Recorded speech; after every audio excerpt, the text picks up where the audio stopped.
tous entendu pour une nouvelle vidéo sur un jeu que moi et Elias YT ont joué. Le jeu s'appelle, je sais pas comment il s'appelle, mais si vous êtes abonné à Elias YT, mais vous l'avez en même sur Roblox, regardez. Pour aller s'installer à Lviv, dans l'extrême ouest du Bonne vidéo. pays, près de la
Sa maman, ses filles et son ami Natacha ont fui leur pays natal jeudi dernier sous les premiers bombardements. Après avoir traversé à pied la frontière roumaine et 4 jours d'un long voyage en car, Allez, dégage. elles sont arrivées en Dordogne hier. J'ai laissé tout. J'ai laissé ma vie, j'ai laissé mon travail. Vous allez et le Evil là, arrête de l'embêter. J'ai pas réalisé ce qui s'est passé. C'est barré. Parce que ça a été rapide. C'est moi qui devrais l'embêter normalement. Une petite valise et je suis partie. Dégage. Ces réfugiés sont hébergés chez la tante Dola, ukrainienne installée en France depuis 18 ans. Originaires de Kiev, leur mari, leur femme et leurs frères sont restés combattre. Vous voyez cette crotte? Ça c'est Ilias YT. En plus il a bouffé. Et toi là? Je pense tout le temps. Arrête de l'embêter. Vous pouvez pas imaginer ce que je ressens parce que c'est très dur. Plusieurs fois par jour, Ouais. le contact est Ouais. établi pour suivre la situation. Allô maman? Привет. Я где-то. Иди Украину, s'il vous plaît, parce que là, on ne sait pas ce qui va passer parce que le Poutine, ça ne va pas arriver. Loin des leurs et de l'Ukraine, les jeunes femmes ont pu compter sur les habitants du village qui multiplient les dons. Touchées par cette solidarité, elles vont tenter de retrouver un peu de calme ici. Je suis plus calme ici. Mes enfants sont en sécurité et les gens sont fragiles ici. Ma fille est en sécurité, moi aussi. Par contre, je ne suis pas tranquille par rapport à ce qui se passe là-bas. Ola et Natacha n'ont aujourd'hui qu'un seul espoir en tête, que la guerre en Ukraine cesse au plus vite pour retrouver leur pays et leurs proches. Un autre beau geste de solidarité de la part de la SNCF qui va permettre aux réfugiés ukrainiens de voyager gratuitement en France à bord du TGV, mais aussi des intercités. Une décision similaire a été prise par d'autres voisins européens comme l'Allemagne, la Pologne ou encore l'Autriche. Des élans de solidarité qui se multiplient, on le comprend partout en France. Encore un exemple, du côté d'Annecy, où 2 habitants ont lancé un appel aux dons, des denrées alimentaires, mais aussi du matériel. Et demain, ils vont prendre la route en direction de la frontière ukrainienne via la Pologne. Reportage d'Alice Matisse et Frédéric March. Elle pourrait s'appeler la rue de la solidarité. Il y a nourriture, il y a bougie. Bougie, savon, hygiène. Depuis hier, les habitants d'Annecy affluent ici pour apporter des produits de première nécessité. On a regardé dans les placards tout ce qu'il y avait qui pouvait servir à d'autres. Là-bas, les gens ont froid, ils vont les livrer. Donc, elle a beaucoup de couvertures, de couettes, des choses qui vont leur servir immédiatement. À 1850 km de l'Ukraine, tout un quartier se mobilise. Sur cette table-là, vous mettez à côté tous les cartons et les caisses de vêtements. Emmanuel et Francisco ont lancé un appel sur les réseaux sociaux. Après avoir passé 2 jours scotchés devant nos tablettes, devant nos écrans, devant les infos en continu, samedi matin, on s'est réveillé, on s'est regardé, on s'est dit il faut qu'on fasse quelque chose. C'est dramatique, donc on ne peut pas rester sans rien faire. Olesya est ukrainienne. Elle vient de recevoir des nouvelles de sa fille, retranchée chez elle à cause de la guerre. Je suis ici, mais mon corps est là-bas. Juste ici, mon corps. Mon corps travaille pour eux. Chaque nuit, chaque mois. Bouleversée, elle rassemble avec ses voisins le maximum de dons. Quelques mètres plus loin, Didier prête son garage. Je pensais pas qu'il y aurait autant de monde qui aurait été solidaire comme ça avec nous, quoi. Franchement, c'est super. Ah, génial. Pour transporter tout ce matériel pour les réfugiés, les habitants cherchent encore plusieurs camions. Le départ pour l'ouest de l'Ukraine est prévu demain à 11h.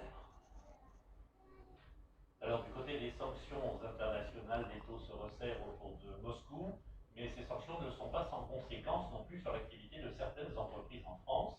C'est le cas de 2 sociétés normandes. La Russie est l'un de leurs principaux clients et aujourd'hui une partie de leur activité donc à l'arrêt. Reportage à Areux dans le Calvados, Alexandra Vieira et Antoine Santos. Pas de chargement ce matin.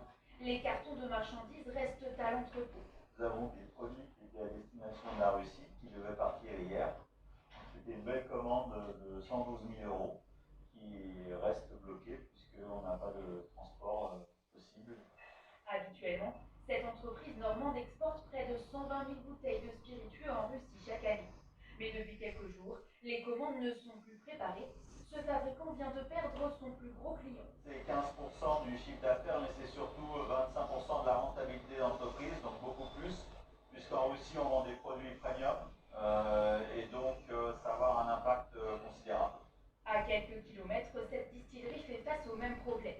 8000 bouteilles sont en cours de livraison vers la Russie, mais la commande est pour l'instant bloquée dans les pays baltes. Nous négocions un paiement anticipé avec le client. La somme qui est en jeu est très importante.